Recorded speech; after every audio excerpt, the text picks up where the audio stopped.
Hi, I want to talk about Enfield in this video today, and don't you judge my Krispy Kreme hat either. I know people like to laugh at my hat. I love my hat. Anyway, we're not talking about my hat in this video. We're talking about something else that's pretty freaking dope as well. And that is what I believe at the moment is the best content within Arknights Endfield outside of like the MSQ, the main branch of content, if you will. And it's better than everything else we have in the game for a specific reason, I think, because it's kind of there as content, almost in its final form, if you will. I'd like to see it bigger and better and potentially expanded upon. But everything else isn't bad, or not that it isn't bad, sorry, that's the wrong word to use, isn't as good, specifically because I believe they're more potential modes. I know people like to joke around with Enfield. It's a potential game. It has potential. I believe it's a great game. It also has potential to be even better than what it is at the moment. I really enjoyed the gameplay loop. Anyway, I digress. What am I talking about? I'm talking about Delver of the Cryptic. I think it's actually really, really good. And I'm going to go into like little bits and pieces about it, but I just want to explain why I think it's better than the other content as well. Because you've got Umbral Monument, which I actually think's okay. I don't consider it true endgame content, if you will. Personally, it's sort of something like the Tower of Adversity, not as robust as something like the Tower of Adversity, but it's akin to that sort of thing. But it feels more like an EX stage. If you played Arknights, you know what I'm talking about. And it's just a stage plus some, basically. It's just content with a little bit tacked on, and I do like it. I think it's just there though, right? I don't think it's exceptional. I don't think it's bad. I'm glad we don't have a tiny little timer on it, because then I'd think it was absolutely trash. I think out of the new updates to Umbral Monument, I don't mind them. I think the bird stage was fine. I don't mind the dude with the enrage status. I'm not a big fan of the two dudes with the flamethrowers. Not that that's hard, because just chen it and end minute really, and just lift the crap out of him and you're good to go. But I just don't think it was designed that well. But Umbral Monument, it's just there for me. I'm not overly into it personally. Etch Space itself is where we go back to the potential with Enfield, right? In its current state, it's not great.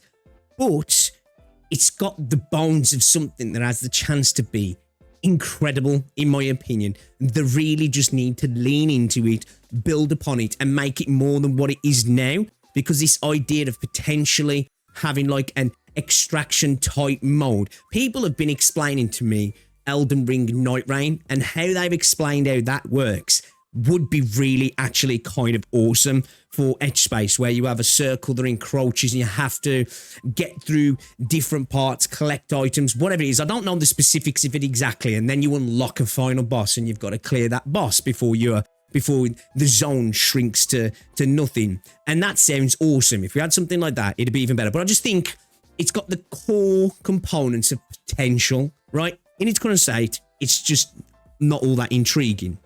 And I was saying that if we could get to the point of having Etch Space be truly something worth spending time in, having a replayable sort of roguelike mode within the game, and then Umbral Monument being there for like the timer type stuff, adding Delver of the Cryptic, I think you've got some of the best potential content for endgame, if you will. And I don't really like to say that too much, because I say Delver of the Cryptic's not really endgame, and I don't see Umbral Monument as endgame either. But why is Delver of the Cryptic so good for me? The other modes have potential, right? There's potential there, but they're not quite there. Like quite a few aspects of Enfield, they're on the edge of greatness in my opinion, but they're just not quite there. Story's another matter. We're not getting into that. I'm talking gameplay loops, right? But Delver of the Cryptic for me, it's kind of there.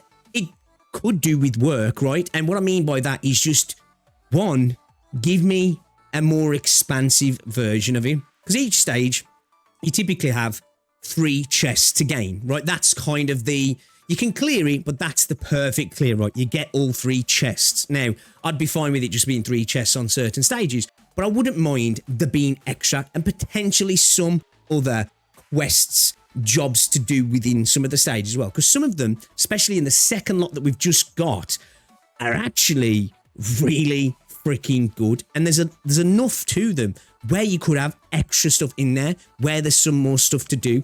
And I think they've actually killed it with the designs of these stages. And this might piss people off, right? It goes back to my 3.0 take with Wuthering Waves and utility. And overpowerful utility ruins exploration, in my opinion, if it's not balanced correctly, right? And if it's not worked in with incredible design in ways to force you off or away from utility to interact with the environment in different ways. And for me, I said in those videos that Enfield is kind of like the polar opposite for me, that it really encourages engaging with the environment.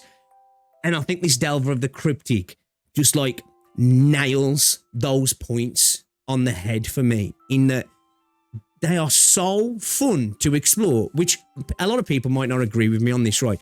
It really is that quintessential light puzzle platform content, and I love it. And I think it harks to, in my opinion, the incredible environmental design in this game with friction-based exploration. And that's not having somebody who can run up walls and do all this crazy shit and fly around the map.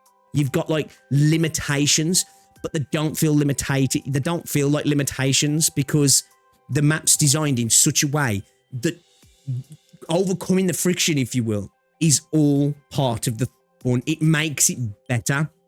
And some of the areas that we get to explore in this new bunch of Delver of the Cryptic levels, fucking insane. Like that one where you come out and you're in the quarry in the sky, and there's the big tree, almost like the tree of Idrisil, like the Lifer tree from Final Fantasy IX. And as you walk out there, it's stunning. On stream, I was there taking pictures and everything because it was just a moment where I was like, holy shit, bro. This is gorgeous. They killed it with the design. And some of the other levels as well are just so well designed, especially like the water levels where you're having to like increase the water levels and get the water mills flowing and stuff, like to adjust the water to keep going forward on your little raft. And I can't wait to see what else they do. And I hope that they go deeper and have potential more complexity to those as well. Have it so people can just do the baseline clear, because I'm sure there's some people out there who hate it. This is boring. I don't want to do it, but I want the rewards and such, right? Allow them to just go through, being done, good. But then have all these extra bits, not just the 3 chests. Go a little bit deeper. Give me some Easter eggs to figure out within these stages. Give me the basic, standard, base level, surface level, puzzle solving, and then give me an extra little bit more. Don't be afraid to lean into it, because I think it's a great mode. And as I say, there's still potential there, but for me, it's the mode that's like cooked the most, if that makes sense. Again, Umbral Monument's just there. It is what it is, right? As we get iterations, some will be good, some will be bad, and it's just kind of one of those modes for me, right? It's not really a DPS check. It's a mechanic check, I suppose, right? With that, like, it's kind of just work with the mechanics, or just have an insane team that you kind of can ignore the mechanics, because having a 10-minute time marines, it's really not a DPS check. It's more, as I say, I guess you could argue, a light skill check, right? And as I say, Etch Space has potential, but in its current iteration, it's just not great, right? And Etch Space, man, it feels like it's there, right? It just needs a bit of seasoning here and there. Some of the stages don't even need adjusting, but just have some stages that really go all in. Excuse me, I just burped. Because I love it. I actually love it. And again, as I say, it goes back to that friction in exploration in where this game shines. And I hope they continue to do this stuff, because for me, it's like vindication of how going down the woo route, and even like Genshin, I know Genshin's a lot lighter, in giving me utility, allowing me to climb walls, allowing me to do all this stuff to avoid obstacles in a sense. And I'm more probably speaking towards Wuthering Waves here, because they give you insane utility. And that's fine. That's fine. It's not necessarily for me in terms of world exploration, because as I say, it kind of encourages me not to explore, because I don't really need to. There's no reason to, because the utility is the way to explore, and that's fine. Again, all right, well, I'm not going to go over that, because I know people hate my take on the bike and 3.0, right? This it just exemplifies everything what I was trying to get across in those videos and what I enjoy in gaming. It's not that I hate fun. It's not that I hate utility. There's a time and a place for it all, right? But I love this. It just fits so well. The stages are really well designed. They've got better as well. Like the iterations, massive improvement, not only in complexity, but in visual and design wise. Just massive improvements on the first ones that we got right. And I can't wait to see what else we get. And I want to see them, and I'm hopeful that some of the places we've seen in there, we're going to see in the game as well. Maybe not in the exact same iteration, if you will, but I want to see some of these spaces because they're fucking gorgeous. But also, I would like to see some instances like that within the open world that we can return to and fight in and do different things in. It also is starting to make me hope and have copium for a roguelike type mode, an IS type mode, because we're getting these instances and these assets and they're playing around with it, and we're seeing it in edge space where there's the potential there to have something like that where we can have roguelike modes. We've got a lot of assets now. We can tinker around, we can twist stuff, we can switch stuff up a little bit to put enemies in there, to have all these different things that we'd have in a roguelike. And the baseline's almost there in terms of the environmental aspect, and then we've just got to implement obviously the mechanics and the tools and all the items that you would use in like your roguelike runs and stuff, and then obviously the layers that come with it to really give it that true replayability. And don't be afraid to make people fail, just like they weren't in Arknights as well, because I believe, and this is a big statement, and I know people hate this because it's kind of cool to hate on Enfield, right? Because it was supposed to do something that other gacha games didn't. It was supposed to come out fully cooked year 4 within its first month. And I'm being a bit facetious there, right? Because most people honestly don't see it like that, but some people definitely do, right? Most people are critical and they have valid criticisms, and I love to see them because that's how we get better games. But I think if we have an etch space that really is a replayable, exciting, extraction-like mode in whatever guise that takes, an Umbral Monument that continues to advance and add cool mechanics in it and never goes to being a shield-based DPS check, which so far, so good, right? There's a lot of variety in how you can tackle it, which I love to see that. And then we have an IS mode along with Delver of the Cryptic. Again, I say it again, we might potentially have the best like cycle of endgame type content in any of these, I guess, big gacha games, if you will, because I still think, and I'll always stand by it until Enfield or another game surpasses it, Arknights has by far the best replayability in terms of content and endgame content, if you will, compared to any other gacha, right? Or at least the ones that I've played, at least. Let me state that, because I'm sure there's some other game out there where somebody go, actually, you should check this one out. But from the ones I've played, it just does it better than everybody, right?